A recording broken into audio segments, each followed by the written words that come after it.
बिस्मिल्लाहिर्रहमानिर्रहीम। इमरान खान की सिविल नाफरमानी की तहरीक और उनकी खैबर पख्तूनख्वा हुकूमत को किन मुश्किलात का उसके बाद सामना हो सकता है, और इस जैसी और भी अहम खबरें आज हम आपसे शेयर करेंगे। लेकिन वीडियो शुरू करने से पहले छोटी सी दरख्वास्त कि वीडियो को लाइक और चैनल को सब्सक्राइब करना ना भूलें। चलते हैं आज की खबरों की जानिब। तहरीक इंसाफ के बानी इमरान खान का अडियाला जेल में सहाफ़ियों से गुफ्तगू करते हुए कहना था कि इस्लामाबाद में होने वाले कत्लेआम जलियांवाला बाग की तरह है, जिसे न आवाम भूलेगी और ना हम भूलेंगे। जनरल डायल का कत्लेआम 100 साल गुजर जाने के बाद भी आवाम को याद है। इस वक्त ना कैमरे थे ना मीडिया था। हम इस्लामाबाद के कत्लेआम के शवाहिद इकट्ठे कर रहे हैं। ये शवाहिद छुपाए नहीं जा सकते। आज नहीं तो कल सब कुछ जाहिर हो जाएगा। मैंने अपनी पार्टी और कारकुनान को हिदायत की है कि इस जुल्म पर पार्लियामेंट, अदलिया, इंटरनेशनल मीडिया समेत हर सतह पर भरपूर आवाज़ उठाएं और 15 दिसंबर को पाकिस्तान समेत दुनिया भर में शोहदाए इस्लामाबाद के कत्लेआम के हवाले से यौम शोक और दुआया तकरीब का इनेकाद भी किया जाए। हमारे पुरअमन लोगों पर सीधी गोलियां चलाई गई। 26वीं आईनी तरमीम करके अदलिया पर कब्जा कर लिया गया है।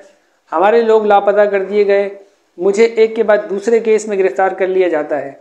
हमारे पास सिविल नाफरमानी की तहरीक के अलावा कोई रास्ता नहीं छोड़ा गया। हम इदारों से कहते हैं कि जो लोग फौज और आवाम को आमने सामने लाने का काम कर रहे हैं, आप इनको पहचानें और रोकें। आप इनको पहचान के इनकी जो इस तरीके की जो फरमा रहे कि जो इनकी कोई साजिश अगर कोई ऐसा कर रहा है या कोई ऐसी प्लानिंग कर रहा है कि आवाम को या फौज को आपस में आमने सामने ले आए, तो उसके मुतल्लिक ये कह रहे हैं कि उसको रोका जाए। अब ये कौन कर रहा है, ये उन्होंने इस तरीके से उसका नाम नहीं लिया, बस इशारतन ये बात की। आगे फरमाते हैं कि हम किसी सूरत मुल्क के टुकड़े तो नहीं होने देंगे। जनरल फैज जनरल बाजवा का मातहत था, इसका हमारे साथ कोई वास्ता नहीं। 9 मई के सिलसिले में हमारा जनरल फैज से ताल्लुक जोड़ना अहमकाना बात है। क्या मुझे पहले से पता था कि 9 मई को मुझे गिरफ्तार कर लिया जाएगा? ये उन्होंने सवाल खड़ा किया कि अगर जैसे कहा जा रहा है कि मैंने 9 मई किया है या मैं प्लानिंग मैंने की है, तो क्या उस प्लानिंग में मेरी गिरफ्तारी भी शामिल थी कि यानी मैं अपनी गिरफ्तारी खुद प्लान कर रहा था क्या? तो ये उन्होंने एक सवाल खड़ा किया। अच्छा, आगे फरमाते हैं असल हिसाब तो जनरल बाजवा का होना चाहिए, जिसने हमारी मुंतखब हुकूमत के खिलाफ साजिश की, और इस बात को मौलाना फजलुर रहमान, शाहिद खाकान अब्बासी और मोहम्मद जुबैर समेत बहुत से लोग कन्फर्म कर चुके हैं। एक मुंतखब हुकूमत के खिलाफ साजिश करने के जुर्म में जनरल बाजवा का भी ट्रायल होना चाहिए। अच्छा, ये इस बारे में इसलिए कह रहे हैं क्योंकि आपने देखा होगा जैसे आजकल जो खबरें आ रही हैं उसमें जो जनरल फैज़ हमीद है उनके बारे में उनकी चार्जशीट भी वो आ गई है और उनका ट्रायल हो रहा है। तो उस बारे में ये कह रहे हैं कि भाई जनरल फैज़ हमीद का ट्रायल हो रहा है तो फिर जनरल बाजवा का भी किया जाए। ये इनका मौक़िफ़ है। बहरहाल अब देखते हैं जनरल बाजवा को होता या नहीं होता, लेकिन ये जो बानी तहरीक इंसाफ हैं इमरान खान साहब, उन्होंने ये कहा है कि इनका भी साथ में होना चाहिए अगर फैज़ हमीद का किया जा रहा है।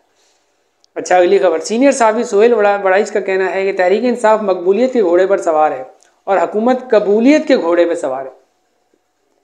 अब इनके जो अल्फाज हैं वो ज़रा जो ज़हीन लोग हैं उनके लिए हैं कि तहरीक इंसाफ मकबूलियत के घोड़े पर सवार है और हुकूमत कबूलियत के घोड़े पर सवार है। अब कबूलियत कहाँ से आती है वो आप बेहतर जानते होंगे। अच्छा, आगे फरमाते हैं हुकूमत और पीटीआई में मुज़ाकरात की हकीकत ये है कि एक तरफ पीटीआई और स्पीकर की नशिस्त हो रही है। कौमी असम्बली ने कौमी असम्बली के जो स्पीकर हैं उनकी एक मुलाकात हुई थी, उससे मुतल्लिक ये बात करा है कि एक तरफ उनकी नशिस्त हो रही है और दूसरी तरफ वज़ीर दाखिला यानी मोहसिन नकवी की बात करें, वज़ीर दाखिला परवेज़ खटक से जाके मिल रहे हैं। यानी वो परवेज़ खटक जिसने एक अलग से एक तहरीक इंसाफ बनाई थी ना, उनके बारे में कह रहे हैं कि वज़ीर दाखिला जाके परवेज़ खटक से मिल रहे हैं। आगे फरमाते हैं सुहेल वड़ाइच साहब कि गोया कि ये तहरीक इंसाफ के मज़ाहमती किले खैबर पख्तूनख्वा पर हमले की हिकमत अमली शुरू हो चुकी है। अगर पीटीआई ने सिविल नाफरमानी की तहरीक शुरू की और अली अमीन गंडापुर इसमें शरीक हुए तो फिर नताइज जो भी निकले गंडापुर की हुकूमत को घर भेज दिया जाएगा। मेरी राय में ये एक गलत और अहमकाना कदम होगा, मगर हुकूमत और मुक़तदरा ये फैसला कर चुकी है। ये कौन फरमा रहा है? सीनियर सहाफ़ी सुहेल वड़ाइच साहब।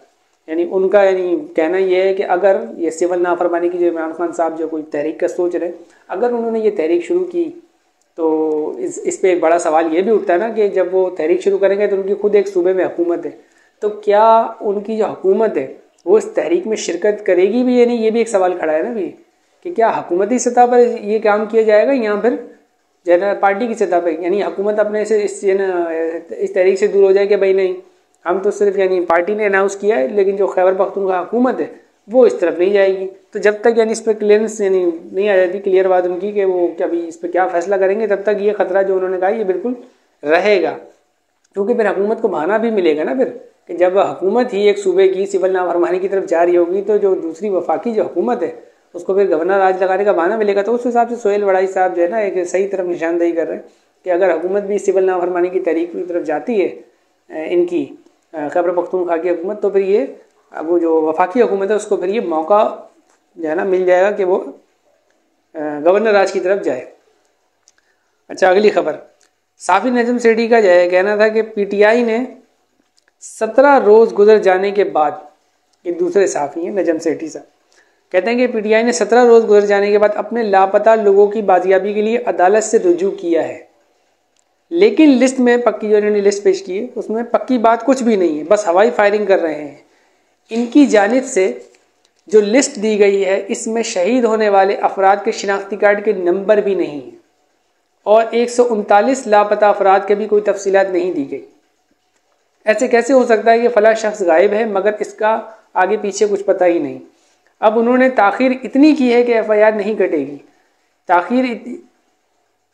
एफआईआर नहीं कटेगी क्योंकि एफआईआर के पहले 24 यानी जो बता रहे हैं कि जो उसकी टाइमिंग है एफआईआर की वो पहले 24 या 48 घंटे में जो है ना वो कार्ड जो है दर्ज करवा देनी चाहिए, वो इन्होंने नहीं कराई, 17 दिन गुजर गए। तो उस बारे में ये बता रहे हैं कि अब इनकी वो एफआईआर नहीं कटेगी। अच्छा, आगे फरमाते हैं इनको पता है कि अब पुलिस एफआईआर नहीं कटेगी, अब ये अदालत का जो इस पर क्या हुक्म देगी इसके बारे में कुछ नहीं कहा जा सकता है। तो ये इसीलिए अदालत गए हैं क्योंकि इनको पता है थाने में हमारी सुनवाई नहीं होगी क्योंकि वक्त बहुत गुजर गया। अच्छा, आगे फरमाते हैं कि इनकी इमरान खान से भी मुलाकात हुई है, मतलब उन रहनुमाओं की बात करें जो तहरीक इंसाफ के जाएंगे जिन्होंने अभी जो अदालत से रुजू किया, उनकी बात करें कि इन्होंने जो ना इमरान खान से इनकी मुलाकात हुई है और इमरान खान ने इन सारों को सीधा कर दिया है और सब लाइन पर आ गए हैं मगर दिल से ये सब करना नहीं चाहते। यानी नजम सेठी जो है ये दावा कर रहे हैं कि जो तहरीक इंसाफ की जो क़ियादत है, मतलब गौर अली खान, ये जितने भी बाहर जितने भी लोग हैं जिस वक्त तहरीक इंसाफ के ओहदों पर बैठे हुए बड़े बड़े मरकज़ी ओहदों पर, वो कह रहे हैं ये दिल से ये सब नहीं करना चाहते, मतलब ये एफआईआर करवाना हुकूमत के ख़िलाफ़ और ये सब ये दिल से नहीं करना चाहते। और ये कह रहे हैं कि इमरान खान से इनकी मुलाकात हुई है तो उन्होंने इनकी खिंचाई की है कि सीधे हो जाओ और तुमको जो है मैंने ये कहा था तो तुमने अभी तक किया क्यों नहीं। तो ये अब मजबूरी में यानी इमरान खान साहब के दबाव में जो है वो ये सब काम करना चाह रही है नजम सेठी, उनके मुताबिक वो ये कह रहे हैं। अच्छा, आगे फरमाते हैं इनके लोगों का मानना है, यानी जो कह रहे थे कि हमें लड़ाई से कोई फ़ायदा नहीं हुआ, हमें मुज़ाकरात से ही जो है ना मसले का हल निकालना चाहिए। वाज़ेह रहे कि एक तरफ तो पीटीआई ने अपने धरने में शहीद होने वाले लापता अफराद और कारकुनान की बाजियाबी के लिए अदालत से रुजू जहरा किया है, जबकि दूसरी जानिब हुकूमत ने धरने के दौरान शहीद होने वाले रेंजर एहलकारों के कत्ल का मुकदमा इमरान खान पर दर्ज करवा दिया। तो जो भी मुज़ाकरात हो रहे थे उसका भी अंदाज़ा आप लगा लें कि ये मुज़ाकरात जो तहरीक इंसाफ से जो हुकूमत कर रही थी इसका क्या नतीजा निकलेगा। यानी अभी ये जो पिछली बार जो रिपोर्ट आई थी मेरे ख्याल है कोई 180 से ज़्यादा मुकदमात थे इस वक्त जो है जो रिपोर्ट पेश की थी अदालत में इमरान खान साहब पे, जो तहरीक इंसाफ के जो चेयरमैन हैं उन पे 180 से ज़्यादा मुकदमात जो है दर्ज हैं। और अभी ये एक नया ये मुकदमा जो है अब क्या बताइए 101 उसमें उसी काउंटिंग में या उससे ज़्यादा, इसका तो मुझे नहीं यानी कन्फर्म नहीं है, लेकिन बहरहाल ये भी एक नया मुकदमा अभी जो दर्ज हुआ है, जो धरने के दौरान जो रेंजर एहलकार जो शहीद हुए थे उनका मुकदमा भी इन पे डाल दिया कि हालांकि इस पर कुछ सहाफ़ियों ने रिपोर्टिंग भी की, खुद मतीउल्लाह जान ने भी एक जो है इस तरह की एक रिपोर्टिंग की थी और उनका ये कहना था कि ये एक हादसा था, यानी गाड़ी एक हिट की थी और भी दीगर सहाफ़ियों ने इस चीज़ की रिपोर्टिंग की थी कि ये जो एक हादसा था और एक गाड़ी ने जो है रेंजर एहलकारों को हिट किया था और जो गाड़ी में जो शख्स था उसको गिरफ़्तार कर लिया गया। अब इसमें देखना ये है कि वो जो गिरफ़्तार शख्स था क्या उसने इनके लिए गवाही दी है कि मुझे कहा गया था ये करने के लिए, या वो उसका कोई ताल्लुक ही नहीं है तहरीक इंसाफ से। तो ये अब जो है ना जब अब ये केस चलेगा तो उसमें ये शवाहिद सामने आएंगे। बहरहाल हुकूमत ने एक नया मुकदमा इन पे और कर दिया। अच्छा, लाहौर की इंसदाद दहशतगर्दी की अदालत ने 9 मई को कलमा चौक पर कंटेनर जलाने के मुकदमे में पीटीआई रहनुमा हम्माद अजहर, मुराद सईद, मियाँ असलम इकबाल समेत पीटीआई के 8 रहनुमाओं को इश्तिहारी करार दिया है। अदालत ने पीटीआई के तमाम 8 रहनुमाओं के दायमी गिरफ्तारी के वारंट भी जारी किए। यानी मुराद सईद और ये जितने भी हैं असलम इकबाल और ये हम्माद अजहर वगैरह, ये वैसे भी रुपोश हैं, और भी इनके अलावा चंद और लोग हैं जो रुपोश है। तो अब इनके लिए यानी मुश्किलात जो है ना बढ़ गई हैं और इनको अब इश्तिहारी करार भी दे दिया गया है। अच्छा, आखिरी खबर, वज़ीर-ए-आज़म शहबाज शरीफ ने पार्लियामेंट का मुश्तरका इजलास बुलाने के लिए सदर मुमलिकत आसिफ अली ज़रदारी को एडवाइस भेज दी। वज़ीर-ए-आज़म ने 17 दिसंबर को दिन 11 बजे इजलास बुलाने के लिए एडवाइस भेजी है। ज़राए का कहना है कि मुश्तरका इजलास में दीनी मदारिस की रजिस्ट्रेशन समेत 8 बिल्स की मंजूरी का इम्कान है, जबकि दूसरी जानिब हुकूमत की मौलाना फजलुर रहमान की जमात से भी मुशावरत जारी है। अब बात यह है कि जो 26वीं आईनी तरमीम थी उसमें ये एक तरमीम इन्होंने मौलाना फजलुर रहमान ने अपनी भी डाली थी। उस वक्त सब हुकूमत में सब ने इस चीज़ को तस्लीम कर लिया था और वो कर लिया। उसके बाद अब इनके जो कानून था, बाकी सब तरमीमों पे सब पे जो उनके कवानीन थे सब पे साइन हो गए, लेकिन जो फजलुर रहमान साहब ने जो तरमीम करवाई थी उसके जो कानून था उसकी शिक पे अभी तक साइन ही नहीं हुआ। तो मौलाना फजलुर रहमान साहब का भी रोना गाना भी जो है ना वो चल रहा है कि जो है ना ये नहीं हुआ वो नहीं हुआ। देखें, हम इस बारे में जो हमारी जाती राय है तो हम तो मौलाना फजलुर रहमान के इस किरदार को हम बिल्कुल जो है ना मुनासिब समझते ही नहीं। उसकी वजह यह है कि मौलाना फजलुर रहमान जो है ना वो एक पुराने सियासतदान है और वो अच्छी तरीके से जो है ना एक किस्म का वो ऐसी नहीं टाइप नूरा कुश्ती टाइप की जो पॉलिटिक्स होती है वो इसको यानी इससे बड़े वाकिफ़ हैं। तो उन्होंने भी अभी जो लगाया हुआ है ना कि हम धरने में जो है ना इस्लामाबाद में आके दे देंगे, ये देंगे, यूँ कर देंगे, वो कर देंगे, तो सब लोग जानते हैं और सब लोगों को अंदाज़ा भी है क्योंकि वो उनकी सियासत काफ़ी अर्से से देख रहे हैं कि फजलुर रहमान साहब इस हुकूमत के लिए तो कोई इतने दर्द सर नहीं है। वो इनके साथ जो है ना यानी बस ये हल्का फुल्का जो है ना क्या बोलते हैं मौसीकी बस चलाते हैं वो, बाकी वरना तरमीम में जाके इनको वोट देते, ठीक है। और ये भी बस जो है ना अभी जो ये चल रहा है बस हल्की फुल्की मौसीकी है जो है ना, मौसीकी और सियासत में ज़िंदा रखने के लिए सब चलती रहती है कि बस गर्मा गर्म यानी कोई खबर चलती रहे सियासत में, वरना ठंडा पड़ जाता है मामला। तो बस और भी जो है इस मसले को हल कर दिया जाएगा। यानी इतना बड़ा ये मसला नहीं है, ये जो मदरसा रजिस्ट्रेशन का जो मामला चल रहे हैं वो कोई इतना बड़ा मसला नहीं है जिस पे जो है ना ऐसे पेश किया जा रहा है। इससे बड़े मसले पाकिस्तान के अंदर मौजूद हैं। हमें भी बड़ा अफसोस होता है कि हम जब भी रिपोर्टिंग करते हैं तो हमको जो है ना बस एक ही जो है ना ये अपोजिशन और हुकूमत के झगड़ों के बारे में जो आपको, क्योंकि खबरें यही चल रही है ना। अगर आप मेन स्ट्रीम मीडिया भी देखें तो उसमें आप देखेंगे कि यही, बल्कि वो तो सिर्फ हुकूमत की जो है ना वो साइड वो दे रहा होता है मेन स्ट्रीम मीडिया, तो वहाँ पे भी यही चल रहा है। मतलब पाकिस्तान के और भी सीरियस मसाइल हैं इस वक्त, उस तरफ तो किसी का ध्यान ही नहीं है। यानी वो 24 करोड़ आवाम जो इस वक्त पिस रही है महंगाई के बदतरीन यानी इस तूफ़ान के अंदर जो है ना वो आवाम जो है ना पिस रही है, वो तबाह बर्बाद हो रही है, उस तरफ किसी का ध्यान नहीं है। और हम भी आपको रिपोर्टिंग कैसे करें उस बारे में, क्योंकि कहीं पे भी इस टॉपिक पे बात ही नहीं हो रही है, इस चीज़ को कोई यानी डिस्कस ही नहीं कर रहा है। वो जो मीडिया जो चीखे मारता था आज से कुछ अरसे पहले महंगाई पर, आटा महंगा हो गया, चीनी महंगी हो गई, ठेलों पे जाके जो है ना माइक लेके जो है ना घूम रहे होते थे साफ़ी कि जो है ना सब्जी के दालों आसमानों में चल गए। आज तो आसमानों क्या, ये तो खला में चले गए जो रेट थे। आज की सूरत हाल ये है कि यानी मैं आपको एक छोटी सी एक मिसाल दूं कि सिर्फ यानी एक सस्ता था, कोई ब्रांडेड मैं कोई कुकिंग ऑयल की बात नहीं कर रहा हूँ, ये सस्ता था यानी जो खुला तेल जो दुकानों पे मिलता है आम सा घटिया क्वालिटी का सस्ता, सिर्फ वो इस वक्त 500 रुपये किलो हो गया। और हुकूमत को इस वक्त किस चीज़ की फिक्र है, तरमीमें कैसे करनी है, उनको जो है ना नए मुकदमे कैसे बनाने हैं अपोजिशन पे, वो उस तरफ लगे हुए।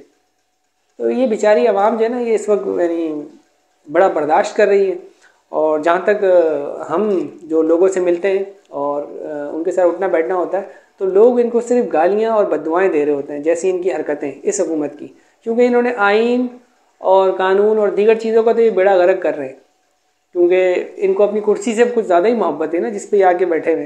लेकिन अगर ये आवाम के लिए भी कुछ करते तो शायद इनके लिए जो है ना आवाम के दिलों में कोई नरम गोशा होता है। लेकिन जब से ये लोग आए हैं एक किस्म का पाकिस्तानी आवाम जिस अजियत में मुब्तला है और जिस मुश्किलात से वो गुजर रही है, इनको कुछ नहीं पता।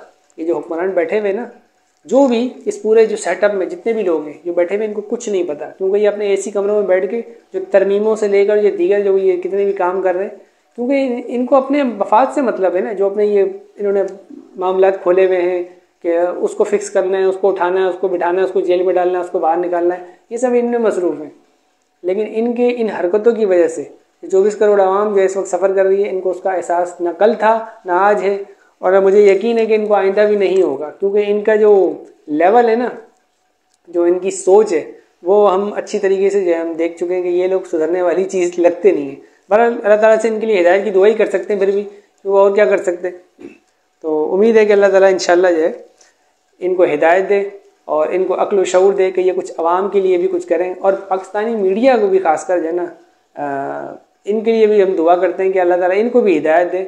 और जिस तरीके से आजकल ये महंगाई पे जो है ना बिल्कुल बोलने से ही कासिर हो गए, महंगाई का नाम तक नहीं लेता पाकिस्तानी मीडिया कि पाकिस्तान में इस वक्त सूरत हाल क्या है, एक गरीब आदमी किस वक्त सूरत हाल के। लोगों ने अपने स्कूलों से बच्चे जो पढ़ रहे थे वो उठा लिए कि वो सिर्फ खिलाएं या उनको पढ़ाएं, वो एक ही काम कर सकते हैं, और वो स्कूल से उठाने के बाद खिलाना भी उनको मुश्किल हो गया। तो सूरत हाल यहाँ तक पहुँच गई है इस वक्त। और हुकूमत का जो है ना कोई दूर दूर तक इस मामले में कोई नामो निशान नहीं। हुकूमत सिर्फ कहाँ नज़र आती है कि अपोजिशन को कैसे दबाना है, पूरी ताकत से आएंगे। यानी इनके बयान जो चलते हैं वजीरों के, हम यूं कर देंगे तो हम वूँ कर देंगे तो हम वूँ कर देंगे, महंगाई के बारे में ना ये। और बिल्कुल इनके साथ जो है ना मीडिया महंगाई के मामले में इनके बिल्कुल हुकूमत के पॉइंट ऑफ व्यू के साथ खड़ा हुआ है, कोई डिस्कस नहीं, कोई जिक्र नहीं। अब किसी सब्जी वाले ठेले वाले के पास कोई माइक लेके कोई नहीं जा रहा, चंद एक आध प्राइम टाइम से हटके कोई छोटा मोटा शो कर ले, वरना अब कोई दिलचस्पी मीडिया की भी महंगाई के मामले में और आवाम के मामले में नहीं रही, अफसोस के साथ। बहरहाल ये थी आज की खबरें। मिलते हैं नेक्स्ट वीडियो में, तब तक के लिए अल्लाह हाफिज़। पाकिस्तान जिंदाबाद।